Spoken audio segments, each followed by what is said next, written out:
let's talk about Unethical. Mm-hmm. It is it's a wild visual. The video is crazy. Thank you. Wedding dress, there's caskets, and then the lyrics, breaking all my bones, trying to hold you close, cut my heart rate out my body, tearing off my skin just to let you in. Isn't it a bit unethical? Probably is. It's giving pretty toxic, eh? Mm-hmm.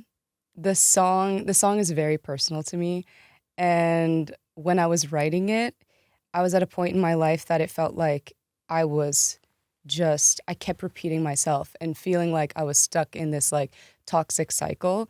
And I felt as though the only way to get that point across was to depict it as, I guess, graphically as I do in the song, lyrically. No, it's how you felt. I get it. It's almost like, do you hear me now? Is it clear to you now what is happening? And that's why the lyrics are as graphic as they are. And also, I thought that "Isn't it a bit unethical" was a little bit like of a funny, ironic question in the middle of a very dark and serious chorus. But it's a way to engage the other person. You're explaining to them what they're doing, and you're posing the question. Do you think it's unethical? How'd you break out of the cycle? I just had this gut feeling that in my life where I was heading, if I didn't break out of the cycle that I was in, I was going to become a shell of who I am, like truly. I was going to lose myself completely, and I had just this like warning bells that I couldn't ignore. Does the song come before or after the warning bells? And is the song itself a warning bell? The song is a warning bell, and so is the video, in a sense, yeah. Yeah, like the fact that you're even at a place where you're creating this and it's flowing out of you. Mm-hmm. That's a huge warning. Yeah, yeah. The video itself is a depiction of those lyrics, and it's like, there's a bride, and it should be the happiest day of her life, and you see that she is walking into a funeral, and in the end, she starts to bleed out, and it's a metaphor. It's like she's bleeding out. It's like, do you hear me now? Do you see me now? I feel like you become a broken record to the point where you have to go to extremes to express yourself. Is she bleeding out because she's continuing the cycle?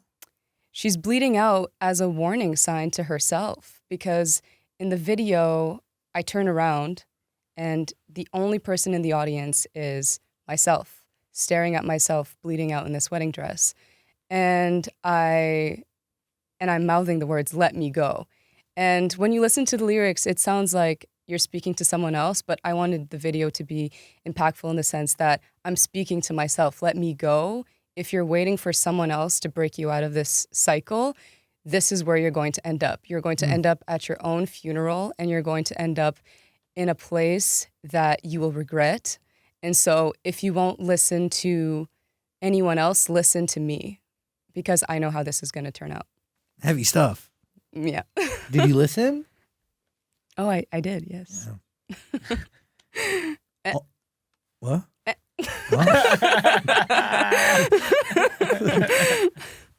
Okay. All my pain is yours. I'll die for you. I crave nothing more. For you, I'd start a war. Hey. And then 3 more wars. Yes. It is deeply about consuming love, but is it about how toxic you become?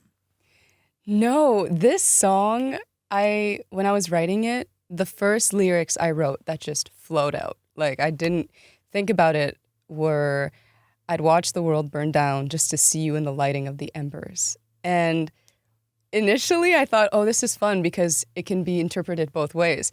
Either you'd watch the world burn down to see someone that has wronged you go down with it, and you would stop like at nothing to see that happen, or you love somebody so much that you would watch the world burn down to see their beauty in the embers and the glow of the embers. And I thought that the album was already pretty heavy, so I wanted to take a more positive approach. And I was like, I want this to be a positive spin. And that's where I took peace and violence. It's a lot of use of the word war for a positive. But it's like, No, you die for someone. It is about love. It is beautiful. Yeah. It's sacrificial love. Yeah, an all-consuming love that you would do anything for. Exactly. And when I finished writing the song, the producer that I was working with, he was like, you know what? It dawned on me that it sounds like you're singing to your younger self. Mm.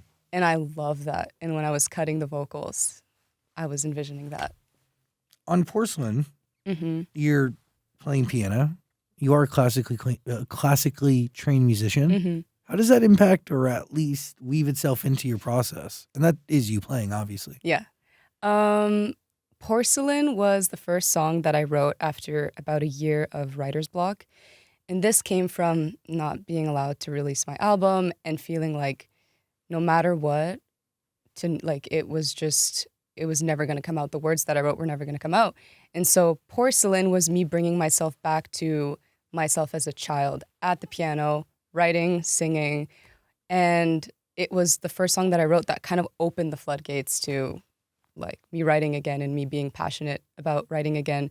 And I wanted it to feel intimate, and I wanted it to feel like little Faouzia was at the piano writing, and little Faouzia was spending hours a day practicing classical piano, practical and theory, and I felt like I could really hear that in Porcelain, and I was very, very happy with it. Are you always at the piano when you're making music?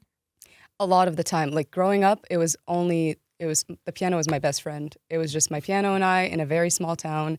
And when now I gravitate towards the piano. Like if there's a piano in the room, sometimes I'll be with it'll normally be one person in the room that I'm working with.